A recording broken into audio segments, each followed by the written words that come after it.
Before I begin, I must say that I can only imagine what you may have heard or perhaps read over the past few weeks.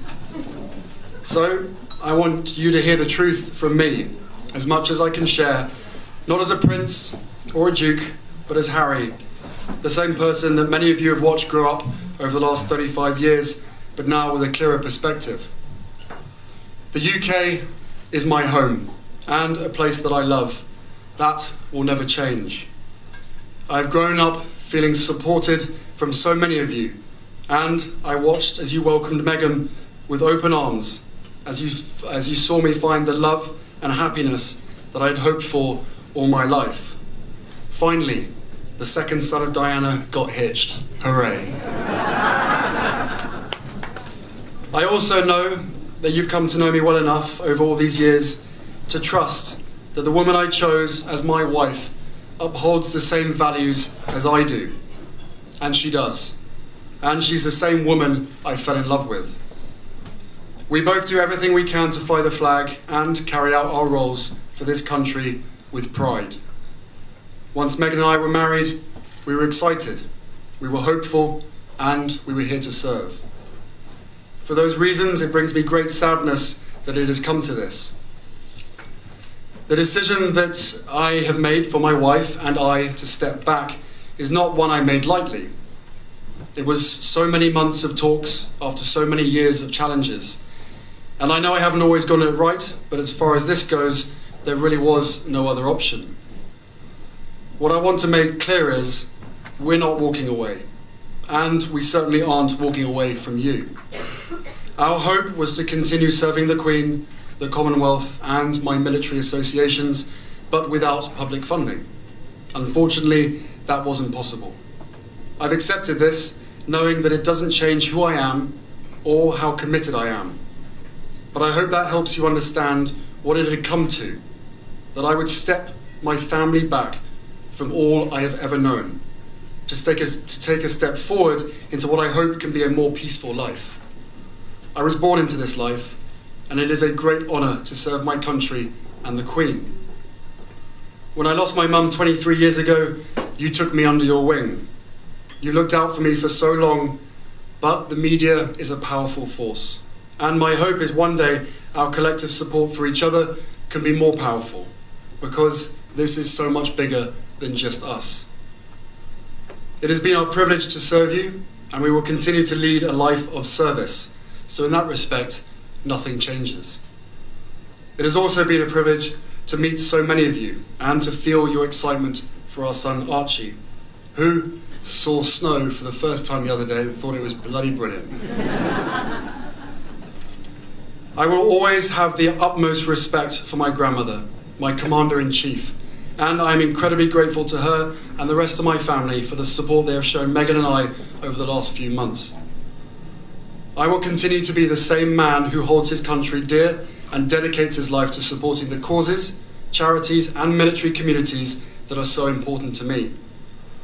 Together, you have given me an education about living, and this role has taught me more about what is right and just than I could ever have imagined.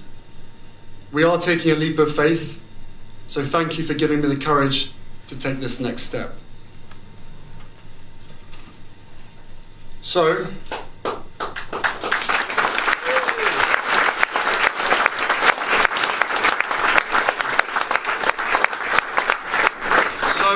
welcome to Richard's garden, minus the fountain. First, may I echo Johnny's words earlier and thank in particular Patricia and Richard and all the teams involved in making tonight so very special and such a success, at least so far. And thank you also for turning up. I'm sure Lewis was the draw factor, but I know you will all be leaving tonight with a better understanding of what we're trying to achieve at Sentebale, and that's what really matters to us. I first visited Lesotho many years ago, back in 2004, and was shown around by my dear friend Prince Seso, who sadly can't join us this evening. Struck by the hardship and challenges so many children faced, and with the support of local partners, we set up Sentebale 2 years later. The word Sentebale means forget-me-not in Sesotho, and also serves as a memory of both Prince Seso's mother as well as my own. Since the beginning, we've developed a series of programs and created the purpose-built Mamahato Centre to help a generation of children break through the stigma that is allowing the HIV epidemic to thrive. Half of those children had lost either one or both of their parents to the virus. But today, through our networks of clubs, camps and programs across both Lesotho and Botswana, we help children and young adults to learn that they can go on to live happy and productive lives despite being HIV positive.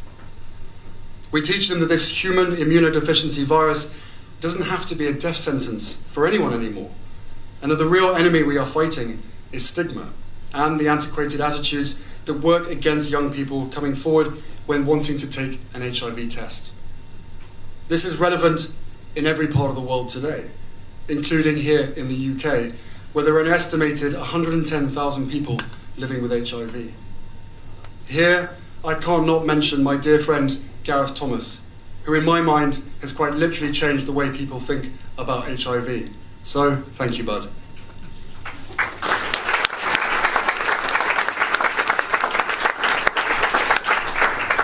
By being here tonight, every one of you are helping to fight that stigma and helping a generation of children and young adults to becoming the generation that ends it. My work and commitment for this charity that I founded 14 years ago will never falter.